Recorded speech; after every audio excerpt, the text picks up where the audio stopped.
Yo, what's up, everybody? I've had a lot of new Smite tours, whether they are returning Smite 1 players or completely new to Smite in general. Had a lot of new players in my stream lately asking for more basic guides or just more information in general. So I figured it would be a good opportunity to do that today with active items. Active items are one of the main features in Smite 2 that are kind of what differentiates the game and makes it feel different than Smite 1, makes it play different, and offers a lot more possibilities than we had before. I'm not going to go over so much as what items are the strongest right now and what you should buy right now, but more what each active item does, what characters would look to use it, and how often you should use them and what situations you should use them in. So just a more basic, like, kind of tutorial in that sense. You'll have to bear with me. I am not a video editor, so I'm just going to go into jungle practice and I'll show you guys all of the active items and we'll kind of talk about them. So I'm going to separate them into different categories. So I'm going to have the first category be low cooldown active items. So I'm going to describe this as, maybe 1 to 30 second cooldowns. The medium cooldowns, I'm thinking like 45 to 60-ish seconds. High cooldowns are anywhere above 1 minute to like 2 minutes. And then the last category, I'll just have super high cooldowns, which is going to be your active items that are like 3-minute cooldowns that kind of more match the cooldown of your relics rather than a normal ability or an ultimate cooldown that you might have.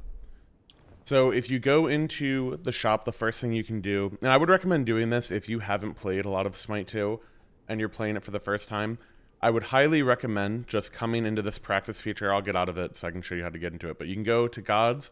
You can click any god that you want. So I'm going to use Afro for the sake of showing a couple active items. And then if you just go click her and hit enter practice, it's super easy to get in and out. And then you can just quit match. You're out. You can go back in. It's super, super fast compared to Smite 1. It is really, really easy to test a lot of things. I guess I'm now doing a practice tutorial along with the active items. Then if you press tab, I don't know what the keybind is for console. I'm sure you could look at it on the controls in your settings. But if you press tab, you can come over here. You can spawn different god bots. If you click this, you can change which type of god you spawn. If you want to give them a certain build, you build it yourself and then put give inventory and then apply settings to bot. So if you want to practice like a damage build, you can build full tank, turn on give inventory, apply it to the bot, sell your build, put on a damage build, and then you can test it however you want. So there's a lot of possibilities here, a lot of options. I would highly recommend messing with it.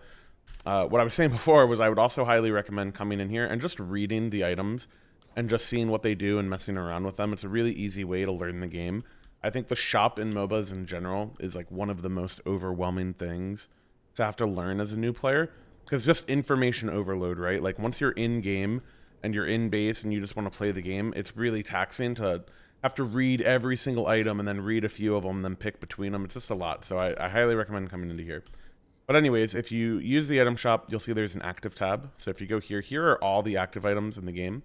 You can see there's quite a few. We can ignore the relics up at the top. So we'll go to some low cooldown ones. The lowest cooldown is Aerospow. And Aerospow is a 1 second cooldown. It's more like a toggleable thing. And what it does is it will put an arrow on a teammate. So I'm going to spawn. Actually, let's remove all god bots. Let's spawn a Ymir. So if I spawn this Ymir, you see it's on my 1 key. And what will happen is if I hover over this Ymir and I press 1, it'll put these little hearts on him. And what that does is whenever I auto attack anything, whether it's a creep or a jungle camp or an enemy character like an enemy god, it will heal them for 2% of my maximum health. And you can switch this mark as freely as you want. So if I had another teammate, if I had to spawn another guy, I can put it here, auto attack, heal them up a little bit, then put it here, heal them up a little bit. This item is really good for sustain, particularly in the laning phase.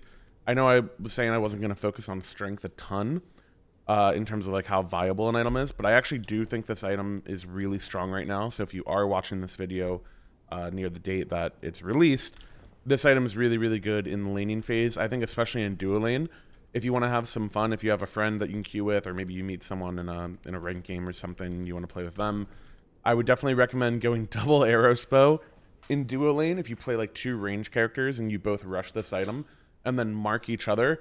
you basically can never die, and it's really, really funny because you just sustain through everything. But yeah, that's the first one.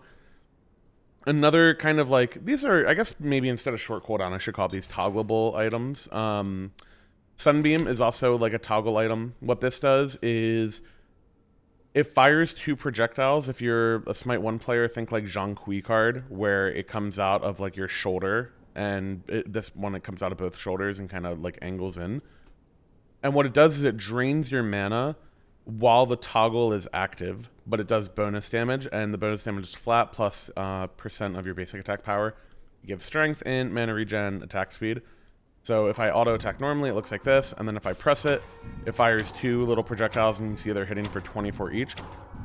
This is a really good item if you are wanting to burn down like objectives and structures. It has really, really high DPS.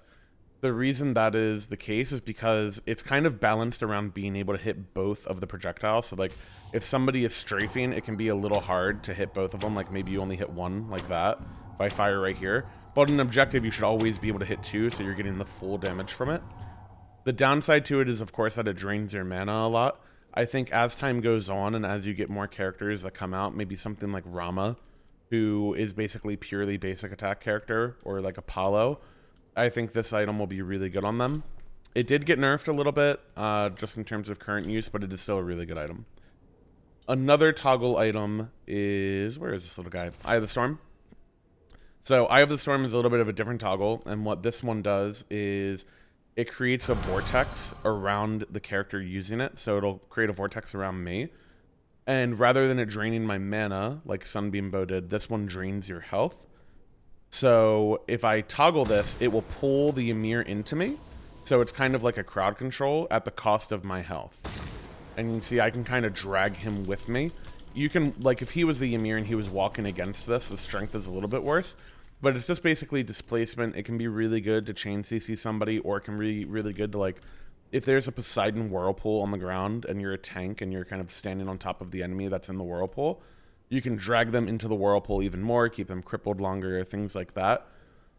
There's different ways to offset the downside of the max health. It can be really good on characters that have healing, so maybe someone like Chalk that has his brain to heal him while he's in the middle of a fight. Or maybe you're just a character that has a lot of sustain through like lifesteal or other things in your build. It's not the strongest item in my opinion, but it is really fun to use. So I would definitely recommend trying it out. It also has really good stats for what it's worth. Like the actual stats on the item, a lot of strength, hybrid procs health. Like it's really, really well statted. So probably an underbought item, honestly. Let's keep going here. Is there any more toggles? I don't think so. I think we can just stay with short cooldown items. So let's go to another short cooldown item. This one's really popular right now, Lifebinder. Lifebinder has like a paragraph of text on it. I wouldn't worry about all of that, and I wouldn't worry about all the scaling. All you need to know is it'll fire out a line shot, so it'll look like this. This goes through walls, and it goes through enemies. So you could hit any amount of characters, any amount of minions, gods, whatever, all at the same time. And what it'll do is it'll mark them with this little green heart, and if you hit them again, it'll heal you and give you a shield. I'll go take some tower damage so you can see the heal. Whoever hits the god first, like whoever hits the enemy god first from your team, will get the benefit of this. So a lot of supports will buy this, because if you go this first item, not only is it really good to just poke people on lane by just doing some damage, but if your ADC or whoever also consumes this mark, it healed me for 130 and then gave me a shield for 130 as well. And those numbers all scale up through like your level throughout the game. So as you go from level 1 to level 20, it'll do more damage, it'll heal for more, it'll shield for more. It's a really low cooldown item. I actually think this is really good on mid lane as well. Not a lot of mid laners are buying this item because it's really low intelligence. It's only 35. But I think this item is super strong. 15-second cooldown means you could clear a wave with it, and then go over to a jungle camp, use the proc to clear a jungle camp, go back to the wave, and then clear a wave again. Because every wave waves are every 30 seconds, so you can get 2 life binders in the time of a wave. So even though it doesn't have a lot of damage, you should basically be looking to use this all the time. Like if you're a support and you want to buy it, it's really strong in support as well. You poke enemy gods with it, you can clear waves with it, you can use it to clear camps and just speed up the game. These low cooldown active items in general, you want to use as much as possible. Think of them as like an extension of your normal kit, your like first through third of the abilities.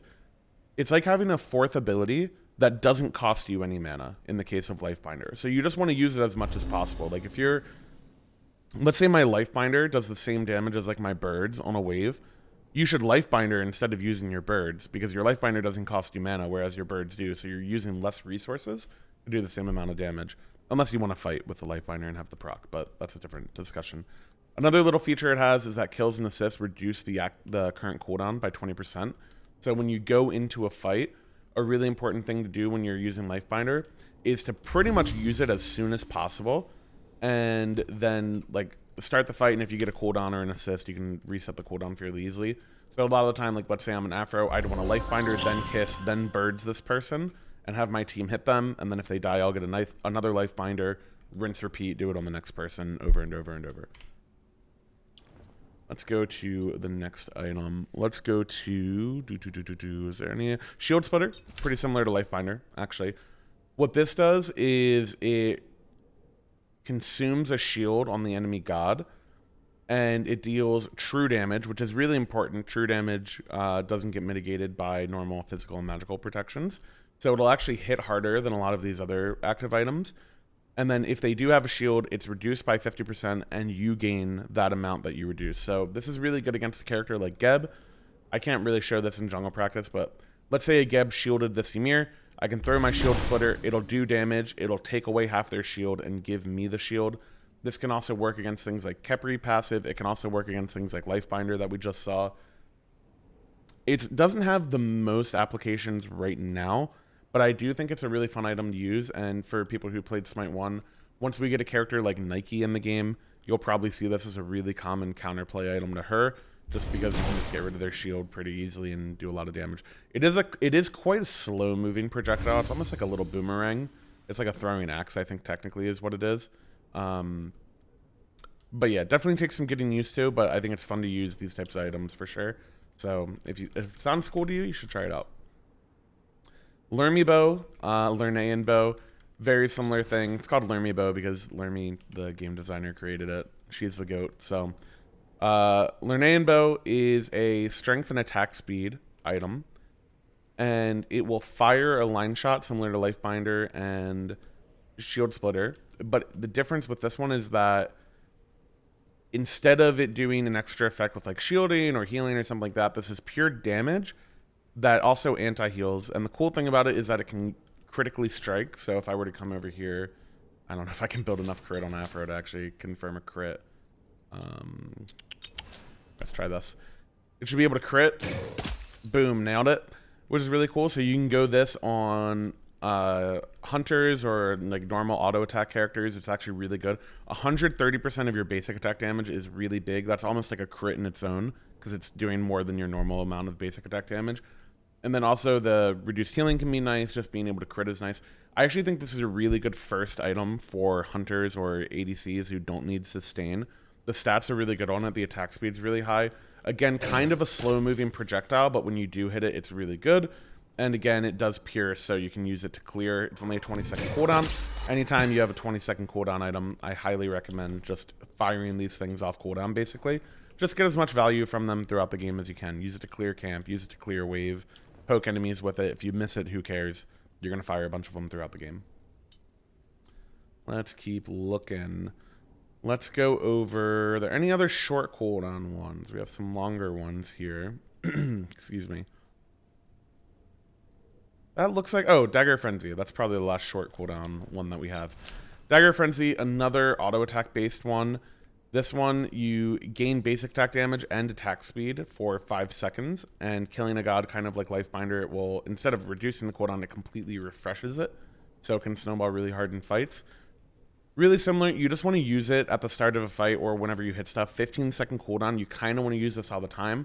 So if you're in lane and you're taking an auto attack trade with another hunter or AD carry or whatever, you want to just pop this. If you get to hit a tower for a few seconds, you should just pop it and use it. If you're hitting an objective, just use it. It is pretty significant. You see I do 63 damage normally, and then I do 72. I don't have a ton of auto attack damage in my build, but it is pretty substantial. The attack speed's pretty good. I don't know if people build this or not right now. I don't know if it's the strongest item. It did recently get buffed, but I do think it's cool to use, and it's pretty fun. So yeah, I think that's it for Dagger Frenzy. Let's move on to some medium cooldown active items. I'm going to do Eye of Providence first because it's kind of a weirder one. So, Eye of Providence drops a Sentry Ward. So it's not a combat active item at all, actually. It's kind of like an economy and warding active item. You create a Sentry Ward. You put it on the ground just like another normal ward. It lasts for 2 minutes just like any other ward. The cooldown on this item is 60 seconds, so you're always going to be able to have a ward active from it. And because of this, you can actually have 2 wards on the map at all times from just this item. So you can Eye of Providence once, and then 60 seconds later, place it again. You have 2 wards down, both sentries, really strong.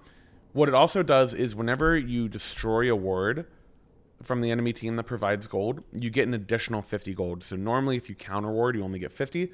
You're now getting 100. So this item starts to pay for itself. It's actually a really, really strong item. The only reason people don't buy this as much as other items is because it doesn't have a lot of combat power. But if you play support and you really like warding and you want to get rich, this is actually a really, really good first item. It's got health. It has both stats, both protections. I mean, really, really, really strong item. Probably underbought, honestly, even by me. Let's keep it moving. Let's do more medium cooldown stuff. Let's go Pharaoh's Curse, also a minute cooldown active item. This one kind of think horrific in Smite 1, but instead of doing the damage mitigation, you're just doing the slow and the attack speed. This is really good when you're engaging on somebody at the start of a fight. You just Pharaoh's Curse them, they'll move slower, they'll auto attack slower. Really good if you're diving an enemy hunter or auto attack based character, maybe like a Zeus, a Medusa, things like that. It also has a little bit of attack speed, which is really nice, and a lot of each protections. This item is really good on characters like Bellona that need help sticking on somebody. So if you're a Bellona, maybe you ult into a team fight, they beads your ult and then, you know, try to dash away or something. You can dash after them and then Pharaoh's Curse them so that you can stick on them and then auto attack them down while their attack speed slowed and win that trade. So there's just little things like that. It's not the worst thing for PvE either, just because it does have attack speed, so pretty nice for just clearing and doing all that basic stuff. Let's see some more medium cooldown stuff. I don't think 140. Let's do Pendulum Blade. So Pendulum Blade, I'm actually a huge fan of this item. I think it's really good. So it's strength, it's cooldown rate, and it reduces your cooldowns by 3 seconds. This is really, really good on characters that have combos on their kit. So think like Uller Axe combos or maybe Thor like wall hammer combos, things like that. It's really nice to just be able to, like, you dump your kit, use all of your abilities, and then if I had more CDR, you can do it, reduce the cooldowns, do it all over again. It's a really good item for outplay potential because it's really hard for enemies to play around because they can't track your cooldowns as easily since you can just kind of reset them whenever you want. And this is also really good if you guys want to have fun on a current character. I think this is really strong on Aspect Ares. If you go like Hydra's Ares and you build Pendulum Blade plus Hydras, you can use your Aspect to stun somebody in an auto attack, and then you can chain them 3 times off the stun, and then you can pop Pendulum Blade, stun them again, and do the whole combo again. You'll pretty much kill anyone if you're just in a 1v1. It's really, really good. Anyone else this character is good on, or this thing's good on? Good on Thanatos as well. Reset the cooldown of your Scythe, just slam somebody. Same thing with your 3. Yeah, pretty much any strength caster. So any like ability-based strength user. I think this item is really good on. Honestly, again, I think this item is super underbought. I think you could buy this on like Neath as well. I think it would be really good. Just reset the cooldown of your backflip or of your root. Items like this, I think, are when the skill cap in Smite 2 really starts to kick in. Because if you're actively thinking about like, oh, when do I need cooldowns or what can I use them for? You have a lot of possibilities. Like something like this, at the surface level, it could just be offensive to just hit people with more abilities. But it can also save your life if it gets your jump or your escape back 3 seconds earlier. So there's a lot of things you can do with this. Wait, does this work on alts? Your middle tower's under attack. Let's go on cooldown. It does. Okay, it works on alts too. So there you go. If you're a character with a short ultimate cooldown, even better. You can reset that as well. Let's keep going. We do Pendulum Blade and do Death Metal. Death Metal is another auto attack based item, kind of, because it has crit, but it has both strength and int. And the really, really OP thing about this one is that this active applies to your whole team. So it's kind of like, it's like an aura item, basically. and it gives them strength and int and attack speed. So this is really, really good for burning objectives. If you're, burning a fire giant or a gold fury, or if you're hitting a phoenix in the late game and you're an ADC player, as soon as you can hit the objective, you basically pop death metal. You can see this little orange effect around my teammates, and it gives you 20% attack speed on everybody and then just a bunch of stats. Really, really good. Also really synergistic with crit builds. So if you're building like Demon Blade and Deathbringer, I would definitely recommend getting Death Metal in there as well. Only downside is it doesn't always have the attack speed, but if you use it in key moments when people are engaging on you and you really need the attack speed to burn them down, you just pop this, boom, suddenly the item has 20% attack speed and it slams. Let's see. I think this is actually the highest statted item in the game, if I'm not mistaken. I think like when this is active, this is the best hybrid item in the game. So if you are a character like Zeus ADC, for example, you should probably have this item every game. Like the amount of strength and int it gives just the person using it is insane. And the fact that it goes to teammates as well is just really good. All right, let's keep going. Short cooldowns. I think Mushroom is another one. Mushroom was really popular for a while. People haven't been buying it as much. Basically, you put a mushroom on the ground. It pulses a heal. Kind of, think like Smite 1 meditation, but it's a deployable instead of around the character. So you can put a mushroom down over here. You see this little effect. The effect is actually so cool. It pulses out healing here. And then, yeah, here. Let's see if I can actually damage these guys a little bit. You can see how much it heals. It's actually pretty substantial. Your middle I will change teams.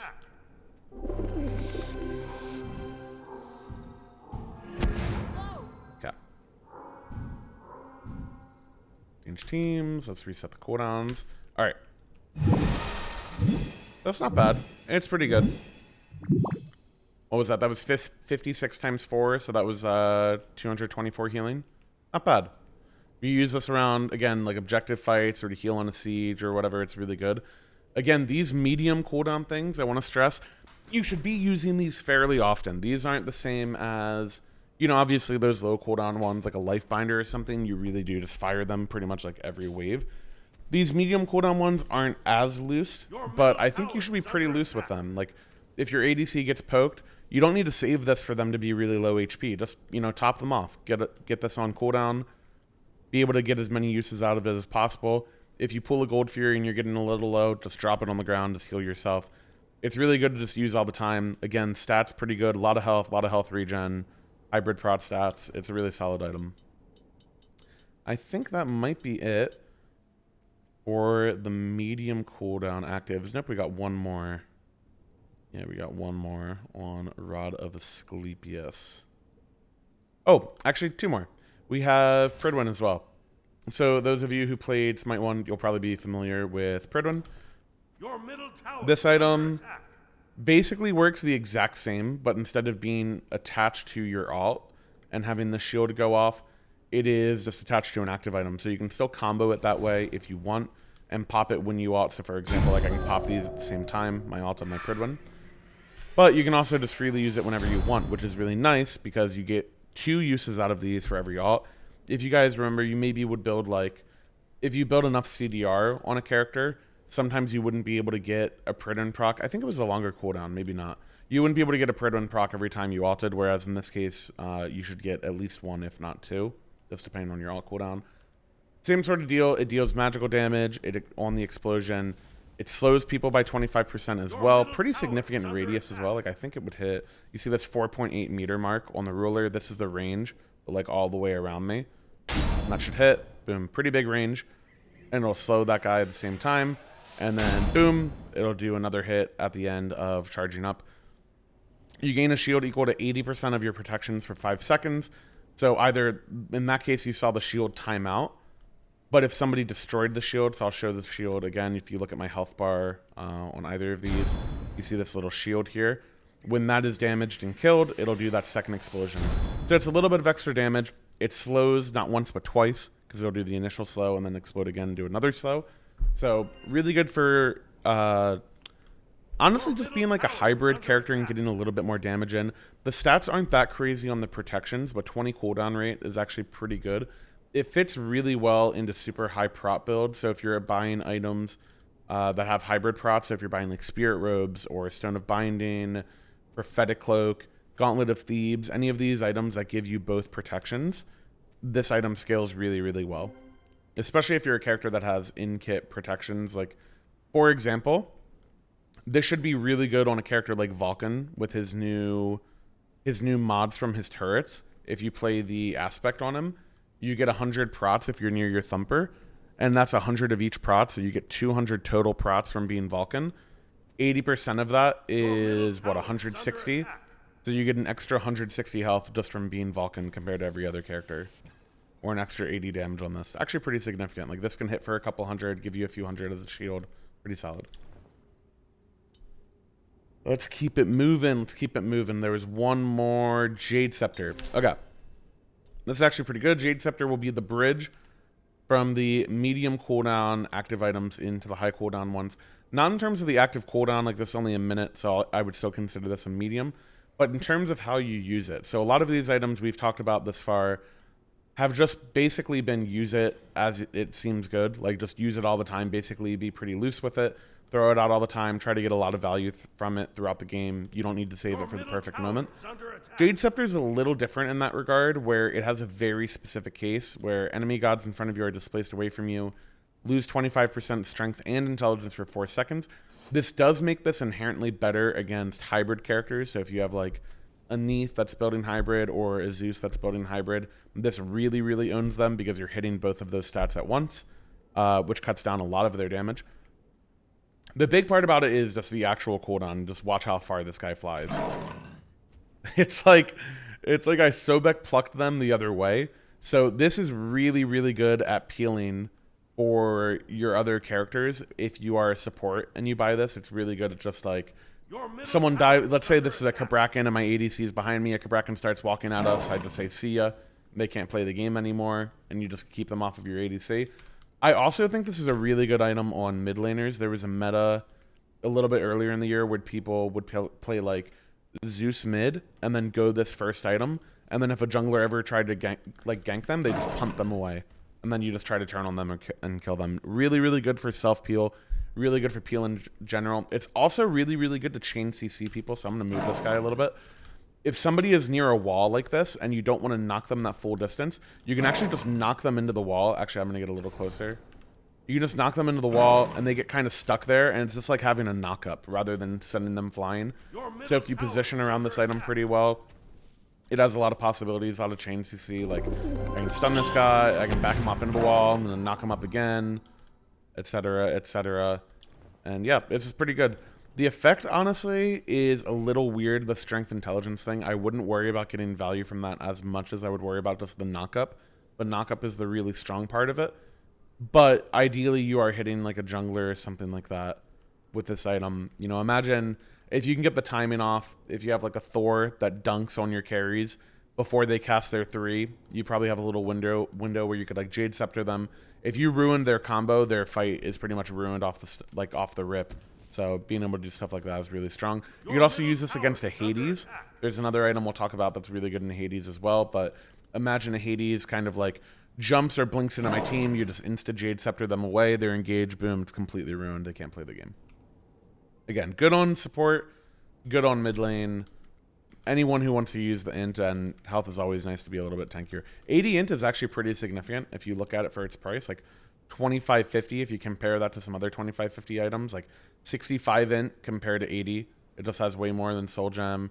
Again, 60 on Bracer. You have 40 on Gem of Focus, but not really because you get an extra, what is this, 45 here, so 85. So yeah, it's actually pretty well statted.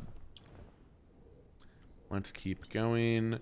Okay, I believe we're into high cooldown active items now. So I'm going to classify high cooldowns again. Any that are over 1 minute, but right around 2 minutes, maybe, you know, 140 seconds, something like that. And speaking of which, we'll talk about 140 seconds right now with Bloodforge and Bloodbound Book. So these are essentially the same item, except one is for strength and one is for intelligence. So they both give strength or int. They both give lifesteal. Bloodforge gives attack speed, whereas Bloodbound Book gives health. They give you a shield for 10% of your max HP. Bloodforge gets 100% strength scaling, whereas Bloodbound Book gets 80% int scaling. The shield lasts for 6 seconds. it gives you 20% lifesteal while the shield is active, and killing a god reduces the cooldown by 50%. So the cooldown part of this is really big, because if you are able to kill somebody, so let me just go to, actually, so if you are able to kill somebody, you will actually get a 70-second, roughly, reduction. I'm just buying whatever items on these items. So if I pop both of them, I'm going to try to kill this guy. Boom, now there's suddenly 67 seconds instead of 140. So it can snowball really hard as an item in terms of just like getting use out of it. So you do want to be fairly picky about when you use it. It is mostly used as a defensive tool. So if you're a character that uses these stats, so in Bloodforge's case, like strength, attack speed, life steal, really good on any like physical based or strength based auto attacker. Bloodbound Book, really good on any mage. A little bit of health is nice. Think any hunter for Bloodforge, or maybe even a character like Nemesis in the jungle, kind of like an auto attack based jungler. Whereas Bloodbound Book, you can think about characters like maybe Anubis, who would use the life steal pretty well. Maybe Hades would use these stats pretty well. Gods that kind of fall into those archetypes. The shield is actually pretty good. I can build more. I'll build more intelligence again so you can see. But if you look at the shield, it's actually pretty significant. I'm getting 568 health from this thing. So it's kind of like having an extra shell. It's actually better than a shell. So if you're a character where, you know, maybe you bought beads and you really need a little bit of extra health to survive, like you wanted an Aegis for like a Thor combo or something like that, you can buy one of these items whenever they're about to go on you. Bam, you just pop the shield, get a little bit of extra health, and then if you end up killing them, you get lifesteal too, so you can like fight them easier. And then if you end up killing them, even better, you get more procs on it. So yeah, really good item, really good to use defensively. I'd think about these more like a relic. It's like kind of entering that territory where it's pretty specific the ways you want to use them, and you don't want to waste it. Let's keep going. What is next? Avatar? That's a 2-minuter. Let's do the combo, actually. Avatar and Dreamer's Idol. So these are luxury items because they are so expensive. But what they do, Avatar and Dreamer's Idol, so they're the same thing, or the same type of item, just one for strength, one for intelligence. They give you 25% of that stat. So Avatars give strength and then 25% strength. Dreamer's Idol gives int and then 25% int. And you become displacement immune for 10 seconds and has a 2-minute cooldown. Another cool effect that these things have is they make your character bigger. So you pop it, your character literally gets bigger, and if you pop the other one, you get even bigger. It stacks on each other, so suddenly I'm just in Afro, who's huge. I'm dwarfing the Simir. I'm mogging this guy. So yeah, that's a pretty cool effect from it. This has a lot of applications. So it's really good in a fight if you are, let's say you're a jungler and you build avatars and you are maybe a Thor. You go up in the air, you land, you pop your avatars as you start to do the rest of your kit. Because I think you can pop it. Yeah, you can pop it while you're in ability animations. So you're able to just use it whenever you want. So as you're comboing, you press this active item. It'll give you more scaling. And the other big thing it'll do is it makes you displacement immune for a lot of CCs. So remember when we talked about like Jade Scepter, for example, if you pop Avatar or Dreamer's Idol, you actually won't be knocked back by Jade Scepter. You'll still lose the strength and intelligence, but you wouldn't get knocked back. This will also work on things like Sobek 2, Sobek Pluck as well. It will stun you when he initially plucks you, but it won't fling you backwards when you have this item. Same thing with like Hercules, won't be able to knock you up. So again, think about these kind of as like mini relics on their own, right? Where, you know, Bloodbound Book, Bloodforge, Dreamer's Idol, Avatars, they give you an offensive option and you can use it that way. And I'd say for these two, you probably do want to use it that way a lot of the time. But they also do have the ability to make you safer and give you counterplay to characters that you otherwise wouldn't. So yeah, kind of for those of you who are maybe struggling getting used to one relic, maybe try to fit some of these items into your late game build and then see if that can help you play around specific things and gain a little bit more survivability. Let us keep it moving. Let's go Rod of Asclepius. I actually covered a lot of longer cooldown ones there. Okay, Rod of Asclepius. This one, healing item, int, max health, regen, passive. It has a passive and an active on the item. The passive is allies within, you know, that range get 15 increased healing. I think 8.8 is, you see this mark right here. So quite a big radius, you know, pretty much anywhere there. Those all gain increased healing. The active remove and prevent all anti-heal effects for 3 seconds for allies within 7 meters, so a little bit less range, cooldown 90 seconds. So this can be really good if you're playing healers like that are kind of group healers, so maybe like a Ra, or maybe you want to combo this with like a mushroom or something like that. You can pop this item, it'll make it do more healing, and then you can also, if they're building a lot of anti-heal, or if they have like an Odin cage, that's a really prominent one, you could use this in the middle of an Odin cage and actually still heal through the Odin cage. Things like that are really good. Honestly, the only reason you don't see this a lot of the time is because it's mostly a support style item, and they have a lot of active items that contest each other that, you know, you can only build 3. But I do think this item's really strong. I think it's pretty good for like Raw solo if you're using the aspect on him as well. A lot of his survivability is tied to his healing in his alt and his 3. So you could pop your Raw to Asclepius, Raw alt the team fight. They can't do anything about the anti-heal effects being removed. And yeah, you just gain your you gain your sustain and survivability. Nice, good English. Okay. We keep it going. I got 2 more down here on the hybrids. I'll save Scepter of Dominion for last on this category. Helm of Darkness. Helm of Darkness is a stealth item, so it gives int and both protections, and you become stealth. Big part here, you pass through players and player-made walls for 6 seconds. So this means if this Ymir were to throw up a wall, let's say in this corridor, I could pop my stealth helm and walk through the wall. That also works on Odin Cage. It will work on Thor Wall. It will work on Kabrakanot. Really, really good survivability tool. Again, let's say you're a mid laner or something, and you need to buy beads because they have a Thor, but you also don't want to get caged by their Odin. Bam, you can buy a Helm of Darkness. Suddenly, this is your shell. Every time the Odin cages, you can walk through it. Every time the Thor alts, you can beads or use whatever else you want on it. Just a quick little way to gain a little bit of prots, still have a little bit of damage, but gain a ton of survivability.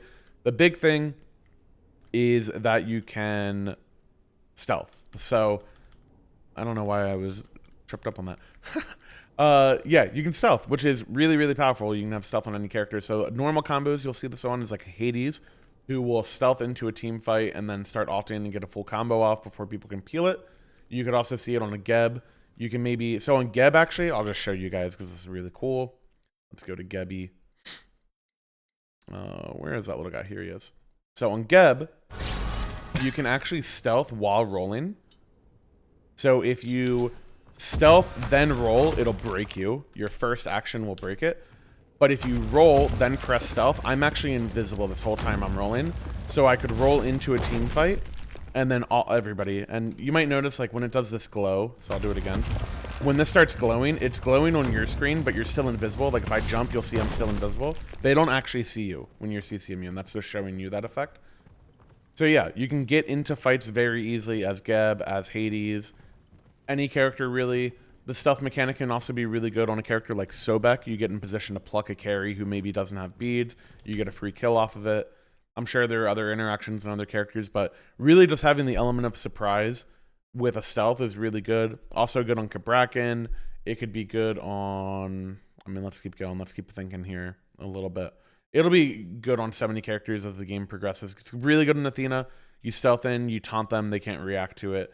Same thing on Chalk. A lot of cool interactions with that item. Very, very strong. When to use it? Pretty much only 2 uses for Stealth Helm. It is either passing through the player-made walls if you need that interaction of it. Otherwise, it's whenever you want to look for an engage. Maybe you're grouped around a firefight or something like that. Another important thing to note about stealth, by the way, in this game, compared to Smite 1, if you're new to Smite 2.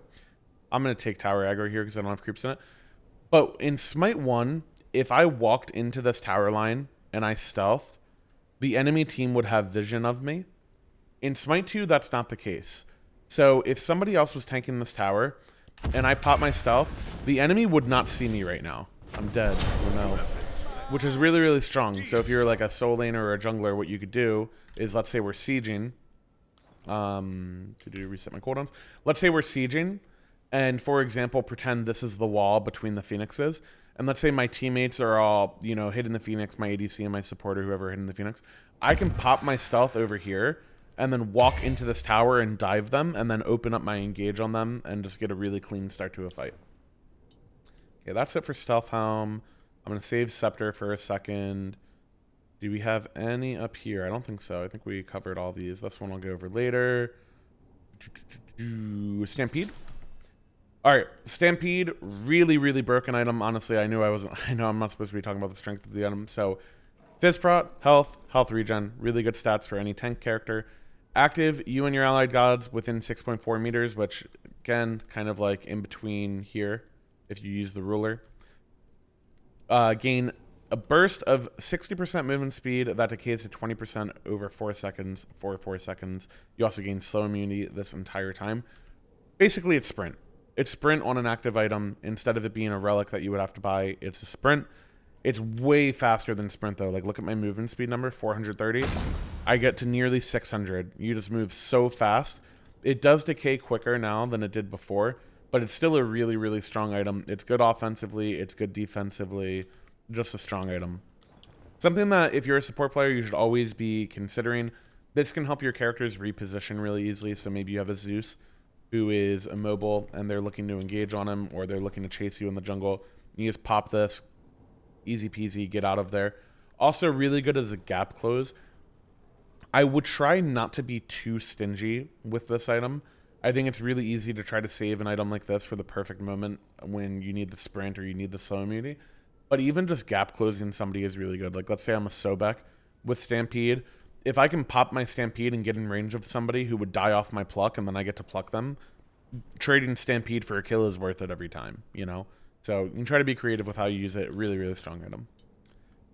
This is the other item I said I would mention when I was talking about Hades. Gargoyle, again, been another really broken item. It recently got nerfed. Still really strong. Magical protection, cooldown rate, both of these stats very good. Active, enemy gods in front of you are silenced for 2 seconds and lose 10% of each prots, cooldown 90 seconds. So not only is this really good magical protections, like if you look at all the magic prot items, it's actually very competitive. So this has 60, 65, I'm just looking for pure items, 55 for a more expensive item, 40, you know, like as far as magic prot goes, 45 on this one. It's basically the best magic prot item in the game in terms of purely, like, if you just want as many magic prots as you can get. It's essentially the best magic prot item in the game. That also gives you cooldown. That has a CC attached to it. And this is pen. Like, even if you're buying this for yourself, this is a pen item. So if you're playing like a bruiser jungle, this is really popular on a character like Thanatos. You can land on somebody or walk up to somebody, blink on them, whatever, gargoyle them so they can't turn on you when you engage on them. You're getting 10% pen from that effect, and then you get all the base stats as well. So this is really strong just for, like, let's say a Hades jumps in or blinks into a team fight, boom, you just silence them really quickly. Now suddenly it's really easy to chain CC them, right? I can, no matter what character I am, if I'm a support, I can gargoyle into like a kiss, if I'm Afro, into like a back off or whatever else. You just gain a lot of combo potential here. This really owns melee characters specifically, so melee divers, think characters like, maybe like a Bacchus. Imagine a Bacchus like flops in and tries to go on you, or he tries to belch. You can just interrupt the belch, silence him. He can't do anything. You combo him, kill him because he's prot shredded. All that type of stuff. Really powerful item. I would consider buying this, honestly, on like any role that you're building defense on. You should always think about buying this item. It's really strong. And again, don't be too stingy with it. You don't have to wait for the perfect moment. You don't have to wait to like perfectly interrupt that channeled ability that you don't want to go off or whatever. If you just use this for prot shred and to chain CC somebody, it's super worth it. It's done its job. It's really worth the cooldown.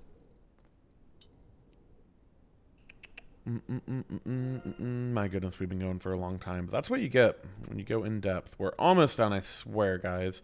I have just a few more. Let's go over Cersei Sexstone. This item, you become a boar. You charge. You deal 10% of their current health as physical damage if you hit them. While polymorphed, you gained CC immunity and protections.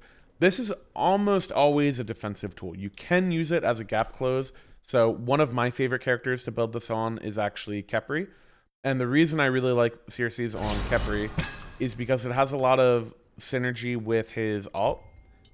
Because you can do things like, let me show you. I'll go to level 5, get my ult. And then let's just do spawn this. So this Ymir is going to die to this tower. And what I'm going to do is I'm going to ult him. And then if I don't have my boar to reposition him, or my dash to reposition, I can bore him away to safety so that the enemy team can't kind of like go on them as much. Same sort of interaction you would do if you would pluck people away. You can just see kind of the difference here. I'm gonna ult this guy again. Boom, boom, boom. I'm gonna stand at this line the whole time. He's dying. I drag him here. You can see how much further the boar gets them. So it's way harder for people to actually interact with you or to catch you. It's also really good on Khepri for the sake of just like gap closing, right? So if I want to set up a kill, you could do this on Sobek as well. But I want to set up a kill. I see this guy. I want them dead. I bore towards them, dash them, pull them back. You can do it on Sobek as well, like I said. You know, maybe maybe this teammate's about to die, and I want to Khepri out them so badly. I want to Khepri out this guy so bad, but I'm out of range. Boom, you bore towards them. You get the ult off, you know, all that type of stuff. So a lot of good interactions here. It does help you defensively. Like I said, a lot of characters get owned by this item. So if you are a character, let's say you're Yamoja into Baron, for example, this is a really good item for Yamoja because it gives you cooldowns, so it's still giving you stats that you want, a lot of health regen. But it also makes it so that the Baron can't ult you, because every 90 seconds the Baron will have ult. Well, every 90 seconds, the Baron ults you, he starts trying to suck you off, boom, you bore away, you're out of the ult range, you've countered his ult with your item, and now you still have your ult to fight, and you can take the fight on him. So a lot of interactions like that. Baron is probably the main one that this item counters. It can be really good. It works on like Hades ult as well. Another really popular interaction, let's say a Poseidon is trying to Kraken me. I see the Whirlpool, I see the Kraken start to like show on the ground. Before the Kraken shows up, bam, I'm out of there. You can't do anything about it. This item, really, really fun to use, really good, lots of applications. You can also use it offensively. So let's say there's an enemy here, and let's say I pluck this guy. After I pluck him, I'm going to pop the Circe's Hexstone to knock them up. And it's also going to do some damage. So I'm going to pluck him. At the end of this, boom, bore him, knock him up. And that did 138 damage. It does % health damage. So it doesn't seem like a lot, but it adds up. It's pretty good. Is that all I want to go over for this? I think so. I guess a small one. This is a little bit more niche. The 60 protections while you're transformed, like, that would apply to, like, damage over time effects on you. So let's say I stepped into a Cuckoo Tornado, and I'm barely about to die. Technically, you can pop Hexstone, gain prots during a couple ticks of that tornado, mitigate the damage, maybe live from it, but I would use it for all the other reasons that I said, and not so much that one. Yeah. Okay. Let's keep it moving. What else? Sorry it's such a long video, but hopefully it is helpful. I mean, we got to do it, so someone's got to do it. Okay, we have two more high cooldown active items. Height of the Nemean Lion is the next one. I'm not going to be able to show you this because I can't get people to auto attack me in this. I can show it on a tower or on Titan, I guess. Fizzprot, max health, health regen. These stats on this item are insane, by the way. Like, as far, kind of what I said about Gargoyle, but for physical defense. As far as pure physical defense items go, it really doesn't get much better than this. Like, look at Stampede. This is only, what is this, 150 gold difference, I think? Yeah, 150 gold difference. 45 here, 50 there. So this is 5 more prots. 150 more health. It's barely less regen. So you're tankier with this item. And you also are reflecting 15% of pre-mitigated basic attack damage. If you're confused about pre versus post-mitigated, if an enemy ADC hits me right now when I have 37 prots or 40 prots or whatever damage type they deal, they're going to do more damage to me than when I have, you know, 300 prots, right? Height of the Nemean Lion will do damage before it factors in your prots. So it will always do kind of like quote unquote the maximum amount of damage that it should, which is really, really good. It also will not affect, let's say this guy is a soul laner, or this Ymir right here is my soul laner, and he has Height of the Nemean Lion. If I Khepri 2'd this guy normally, I'm giving them damage mitigation. So their Height of the Nemean Lion would do less if this was post-mitigation. But since it's pre-mitigation, you can be really tanky, get like Khepri 2'd, walk at their ADC. Their ADC is going to kill themselves hitting you in-game. Yeah, I probably shouldn't use that terminology. My fault. And then, yeah, really good. The active portion of it, again, it's a passive and an active item, kind of like Rod of Asclepius. The active portion of it reflect 30% of all damage. So not just basic attack damage, all damage back to attackers as physical damage for 3 seconds. So both of them physical damage, so you could buy pen for this if you want to do even more damage. Think like Kuzumbo interactions, where Kuzumbo would buy like Divine Ruin or Obshard or some sort of pen to make his shield spikes do more damage. This item is actually bugged right now. When you get hard CC'd, it cancels the effects of Hide of the Nemean Lion. That is being fixed. Whenever that is fixed, I think this item is really, really good. Probably the premier like anti-ADC item. You can see I'll pop this. I'm doing 109 damage, 126 damage, 0 because I died. But I'm reflecting quite a bit of damage onto that Titan. Like 100 damage in auto is no joke. That's a lot of damage to be reflecting. So yeah. The last item I'm going to go back on Aphrodite to talk about Scepter of Dominion. Honestly, I could do a full video about Scepter of Dominion. Here we go. Scepter of Dominion. Where are we? Hello. Hi. So Scepter of Dominion. If you've played League before, think Bardot. It creates a giant dome on the field that whenever, after 2 seconds, it kind of explodes or like, you know, poofs up or whatever. Any god that enters it are completely immune. And it lasts for 2 seconds. And it's not just enemy gods, I'll show you in a second. So what it does, you pop it down here, big circle, it expands. Once it's there, it creates this big dome. If I walk into it, I'm stasis. I'll show you more duration of me walking into it. Boom. I'm stunned here. I can't do anything. I can't be damaged. So when you're in that effect, you can't damage anyone. So I'll show you that as well. Boom. Enemy your butt. I'm auto-attacking him, auto-attacking him, auto-attacking him. Now I hit him immune. So what would you use this item for? What is it good for? Why do you want it? Okay. This item has a ton of interactions that make it really, really broken in really specific moments. So one thing you can do is you can use your scepter to chain CC people. So let's say my teammates are way behind me and I want to catch up to this guy and I want to kill them. You can put your scepter on the ground, catch them in it, and then after the scepter, you can kiss them, chain CC them. My teammates can catch up and kill them. You can do it the opposite way as well, where you can kiss, scepter, he's DR'd from my first stun, and then boom, they're caught in this, and now you can try to dogpile on them afterwards. Another thing you can do is you can use it defensively. So let's say my teammates are being dove on. This is my carry who's about to be murdered in cold blood. I pop a stasis on top of them. Bam, suddenly they can't kill my carry. Maybe it buys them a couple seconds to get their cooldowns off.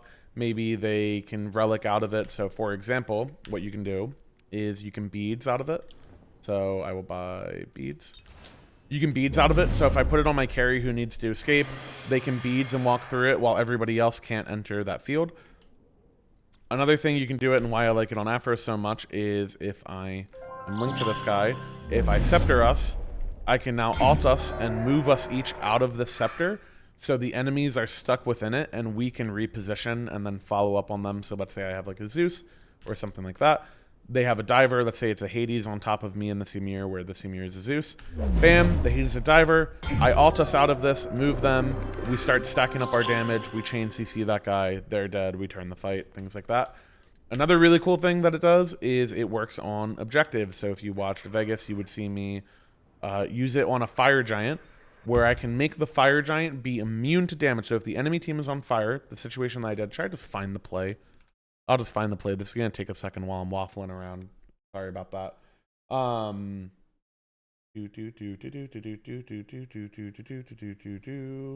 This surely shows that I'm very good at planning my videos, and I have never wasted time for any reason whatsoever. That's never happened to me, and I wouldn't do it. So that's really cool. That's a really cool part of the content on my channel, is that I kind of always keep it really smooth, squeaky clean, what a lot of the kids are saying, I believe. Okay, are we there? I think we're there.